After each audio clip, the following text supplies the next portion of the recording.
বর্ষাকালে সময় অসময় নাই, যখন তখন ঝড় বৃষ্টি শুরু হয়ে যাবে। আর ঝড় শেষে কিন্তু সবাই আম কুড়াইতে যায়, আর আমি এখানে ঝড়ের মধ্যে বসে বসে আম খাচ্ছি। আর এই ঝড়ের মধ্যে আমি সময় কেমন ভাবে কাটালাম সেই ভিডিওটাই শেয়ার করব এখন আপনাদের সাথে। চারিদিকে মেঘের ঘনঘাটা আর হুট করে বৃষ্টি নাবা, এই বিষয়টাই আমি আসলে জানালার কাছে বসে বসে দেখছিলাম। বৃষ্টির মধ্যে অনেকে কিন্তু অনেক কিছু খায়, তো ভাবলাম কি খাওয়া যায়। তো ফাইনালি আমার বান্ধবীর বাসা থেকে নিয়ে আসা এই সুন্দর আমগুলা মাখিয়ে খেতে শুরু করে দিয়েছি। বান্ধবী কিন্তু নিজে হাতে কেটে সুন্দরভাবে মাখায়ে খেতে দিছে। ওয়াও, অনেক মজা ছিল আমটা। আর আমি এখানে বসে বসে এই তো আম খাচ্ছি আর বাহিরের বৃষ্টিটা দেখছি। সবাই কত সুন্দর বৃষ্টি বিলাসী বৃষ্টি উপভোগ করে, আর আমি বৃষ্টির মধ্যে বাইরে যেতেই ভয় পাই। এই জন্যই তো বাসায় বসে বসে বা জ্বালানা দিয়ে আমি বৃষ্টি দেখি, তবুও আমার আসলে ছাদে গিয়ে বৃষ্টিতে ভেজার সাহস হয় না, আমি এত পরিমাণে ভয় পাই। বাট তবুও আমার আসলে এখানে বসে বসে বৃষ্টি দেখতেও কিন্তু অনেক মজা লাগছিল। এই যে দেখেন, ক্যামেরাতে খুব একটা বৃষ্টি বোঝা যাচ্ছিল না, বাট বেশ ভালোই বৃষ্টি হতেছিল।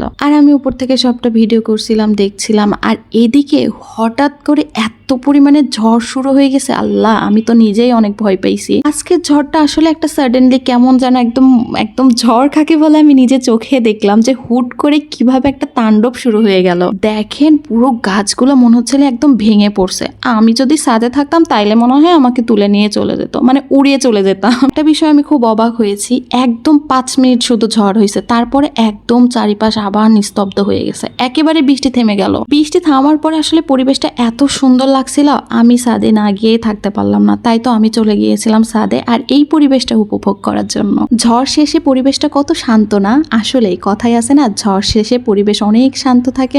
আজকের পরিবেশটা দেখে এটা আমি বুঝতে পারছি। সুন্দর গোধূলি বিকেল, পরিবেশটা মাশাআল্লাহ অনেক শান্ত, অনেক সুন্দর। আর আমি এটা ঘুরে ঘুরে উপভোগ করছিলাম। আমি আসলে ঘুরে ঘুরে গাছগুলা দেখছিলাম গাছের কোনো ক্ষতি হয়েছে কিনা। আলহামদুলিল্লাহ গাছের কিছু হয়নি। আর এটাই ছিল আমার ঝড়ের মধ্যে কাটানো কিছু সময়। ভালো লাগলে অবশ্যই ভিডিওটা লাইক কমেন্ট শেয়ার দিয়ে পাশে থাকবেন। আল্লাহ হাফেজ।